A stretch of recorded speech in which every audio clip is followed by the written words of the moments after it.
Is that recording?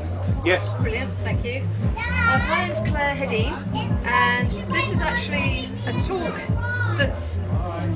I've been watching energy all my life, mostly because it's quite strange the way we behave with it as humans. And I've always found it a lot easier to relate to the nature energy, which has an order to it that it makes sense. There's no cognitive dissonance. There's no difference between what it's saying and what it's doing. But as humans, we're so complex and we do so many things that we might call games in terms of how we relate to each other and how we relate to our environment, that I've decided that it's time to talk about it because I happen to find it interesting.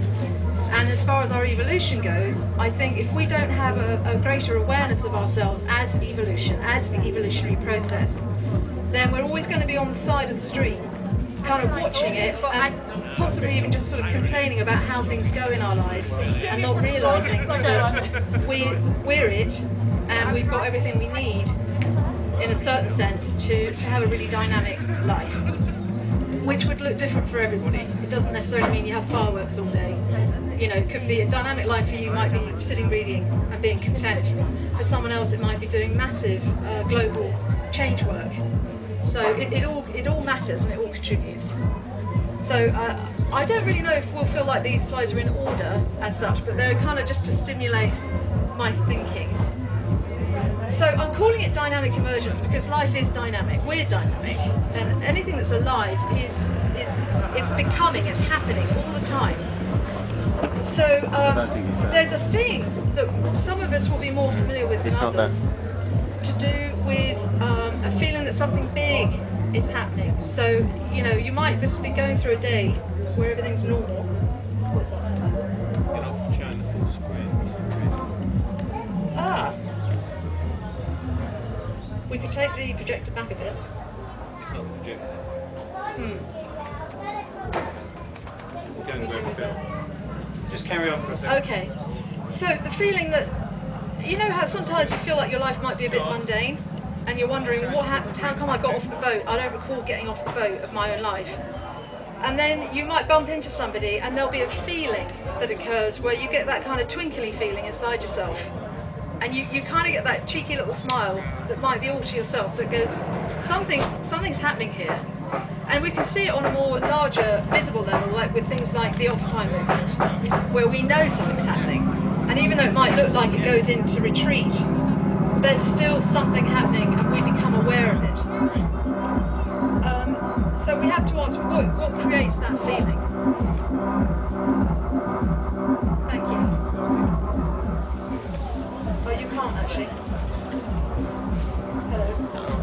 Shall I just keep going? Yeah, just keep going, Claire. Okay.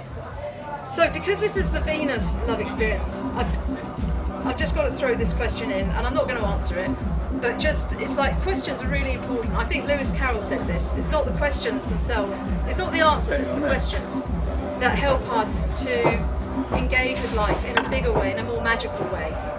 So I'm considering love not as the emotion, not as that falling in love thing between people where all sorts of stuff gets fired up and fired off and can go really hazardously wrong at times, but more the idea of love as a choice of behaviour, a choice of how to be present. So I'm going to touch on this a tiny bit, although not actually that one.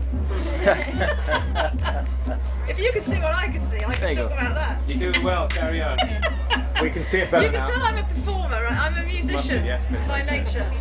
So I'm used to all sorts of hideous things. At least this is a friendly environment, which is a big plus. We're feeling the vibe anyway without the slides. So. Okay. So I used to teach a class, I think it's used to, because I haven't been asked back this year, at a university in San Francisco on creativity and innovation. And if anyone can help with the music next door, again, no, that would be greatly appreciated. Thank you. Thanks, Sally. And one of the things we talk about with creativity, because the title of this is about consciousness and the creative collective, so it's understanding that we're creative, and it's just visiting with that again. And part of creativity is completely undefinable. But then we can also look at it in a way that we could actually consider it definable. And it's all these intelligences.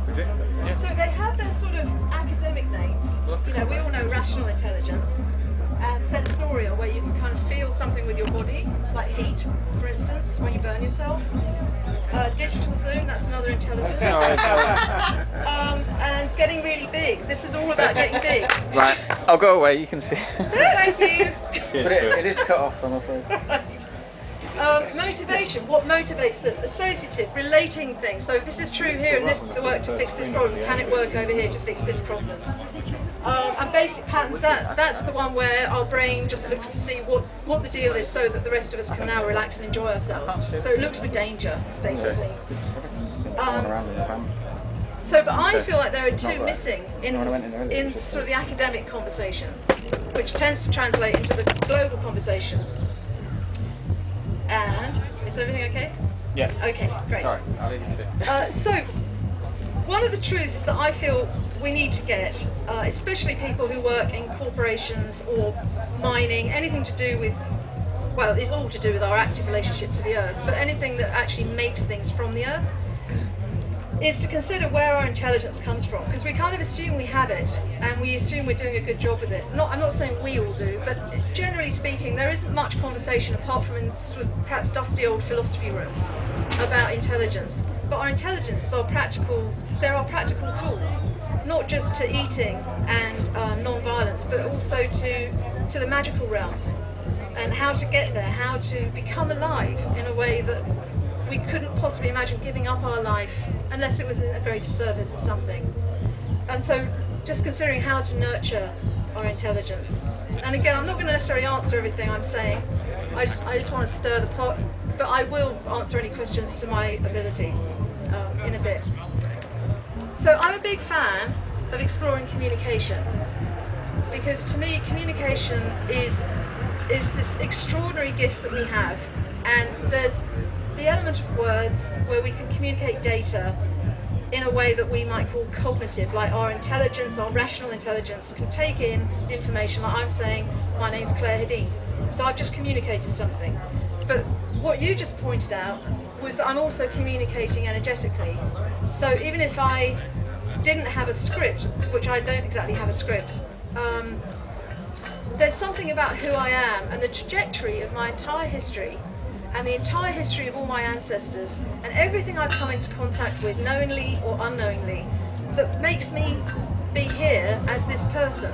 And I'm communicating all of that, and some of it I'll be conscious of and be happy to share, some of it I'll be conscious of and trying to hide because I might think people won't like it, and then there's some of it I've just got no idea it's there and it's just beacon out anyway.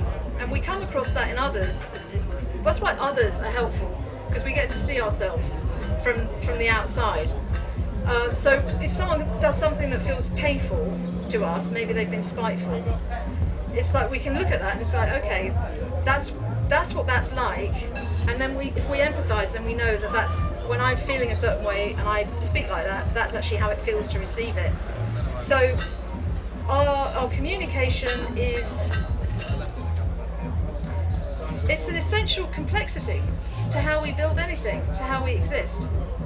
And it goes beyond these particular visible dimensions, and it goes beyond the oral dimensions. The reason I touch on the oppositional or co-creative is things like there's a game you can play in partners where one person talks, the other person's job is to say yes, like to just say yes and to keep building on it.